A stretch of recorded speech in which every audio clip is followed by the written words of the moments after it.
so excited to talk to you today. I mean, normally, I start off with the feeling awkward and needing to make awkward cool and all that kind of stuff. But today it was like, no, I'm more excited than awkward. Yes, I do, of course, have the love earrings and the baseball hat, but it was just something, the excitement was overwhelming or overriding the awkwardness.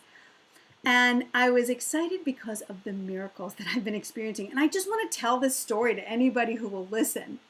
So I've been talking about it for the few days that I've been home, but the first miracle that happened was my brother got married. And my brother will be 54 next month. No one ever thought he would get married. There have been a couple of close calls, but he's always been able to dodge the bullet, and the relationships didn't go anywhere. But he found somebody that he really loves and that loves him. And so miracle number one, my brother got married. So I was asked about 3 months ago, I was asked to do the blessing at the wedding. And here's the other miracle, right? I was like, yeah, well, of course I'll do the blessing, but in my heart. So I was saying out loud, yes, but in my heart, I could feel partially a no. And the no was because I was still feeling some resentment, like I was holding a bit of a grudge. And the grudge was old. The grudge was around my judgment of desperate people doing desperate things. And when I thought about, God, I can't do this blessing unless I've forgiven this grudge, and I realized, wait a second, who's this grudge against? Yeah, people do things, but really, I think what was harder for me and why I couldn't let go of it was I was actually judging a part of myself that was once desperate and did desperate things. And it was hard for me to be with that part of myself. And so that's where the holding on happened. And thankfully for the holy shift and some amazing coaching from a good friend, I was able to forgive myself for the time when I was a desperate woman doing desperate things. And boy, that just opened the floodgates. It cleared the air. It allowed me to just be the love and spread the love and say yes lovingly and with pure intention, be ready to do this blessing for the wedding. So we go to Florida, which is where it was. Beautiful resort, and we get to the rehearsal dinner, and our families were already there. It was a small gathering of our immediate families, and the doors open, and Dave and I are greeted like, wow, hi! People we've never met, perfect strangers, opening their arms, opening their hearts, extending the love, receiving the love, and giving it back. It was overwhelming. So you're talking about the miracle of it was nobody here was the same. I mean, we had different colors, we had different religions, we had different, ethnicities, we had different political views and preferences. We had different genders. Like even during times when, political preference is a big topic, nobody was talking about that. They were only just immersed in the love that was in the room. So it was just such a beautiful miracle. And it was true. It was really heartfelt and true. So after the dinner and this beautiful exchange of all this talking and stuff, we go to the bar and we're going to just, continue the conversations, and the whole party's there and we're talking, and there's other people in the bar. It's a resort, it's a public place. And so people there and people there and people, and I noticed two women at the bar and they're engaged in conversation. Just, I don't know, I felt warm in my heart about these two women. And I felt like love extending to these two women. I'm talking. Most of our party leaves, and it's a small circle. It's me and my husband and my sister, her husband, and my parents.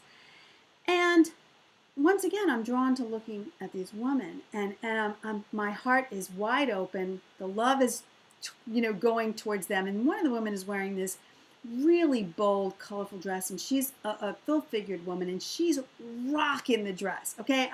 She's filling it out, and it's spectacular. And in my mind, still talking to my people, in my mind, I'm saying, you go, sisters, yeah, sisters of the sisterhood, I love you. This is all in my mind because I'm still having my conversation with my family, but my heart is wide open, and the love is being extended.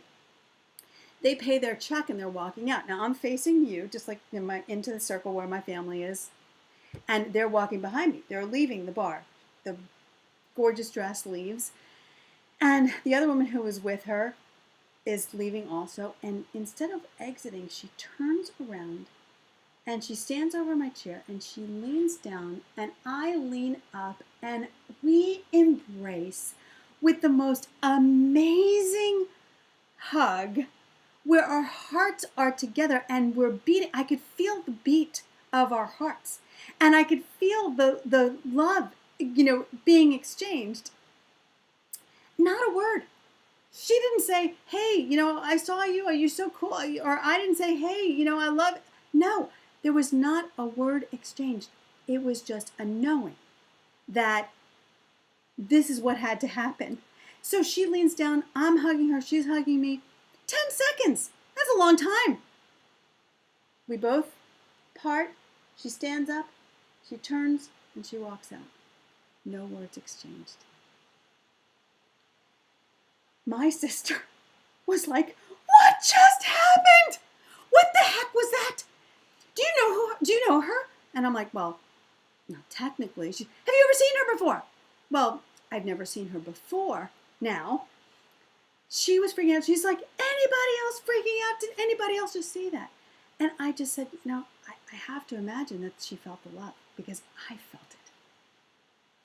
Another miracle, right? I mean, what is that? That's a miracle. That's the miracle of love.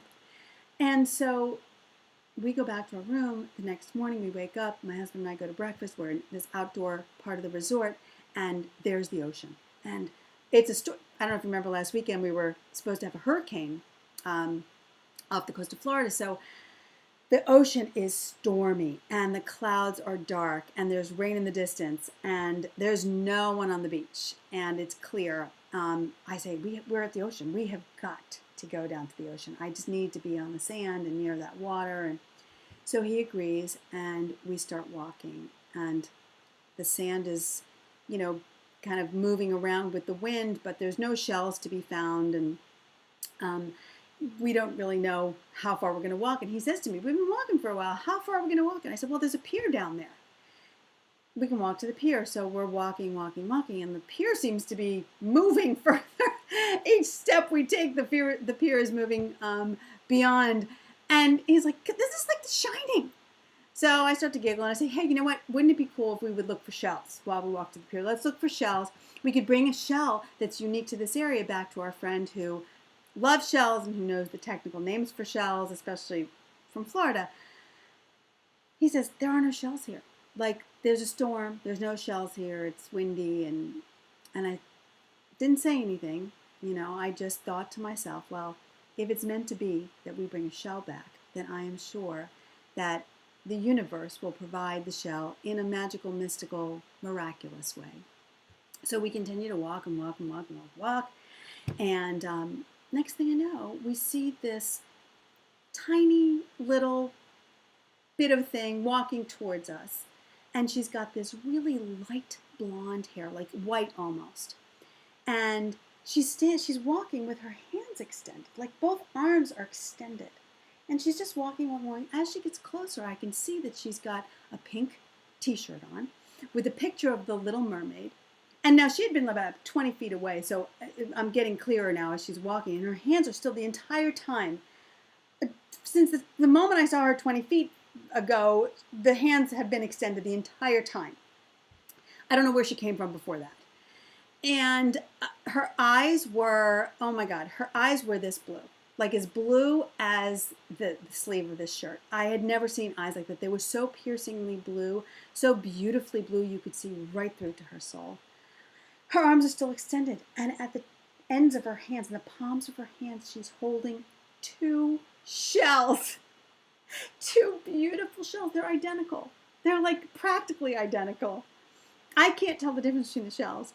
And she's not saying a word. All she's doing is extending her arms and her hands out with these shells.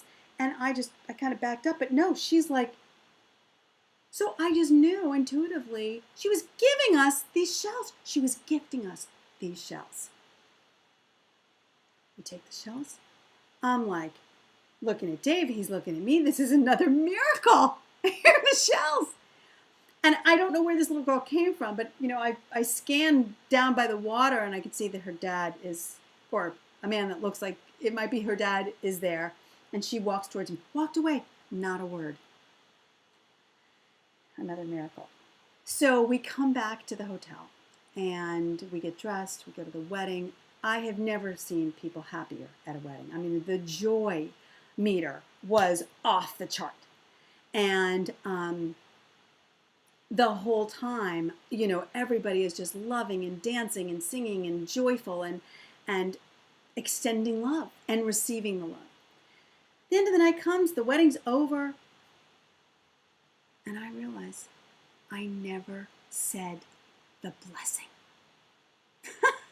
I never spoke the blessing. I guess I didn't need to, right? Love doesn't need any words, and miracles don't need any words to have happen. Einstein said you could live your life one of two ways, as if nothing were a miracle or as if everything was a miracle. And apparently everything is a miracle. Forgiveness opens the floodgates to remove all the obstacles in the way of love's presence. And that was our experience. And you can have it too. So go live your life in truth the way it really is, a miracle.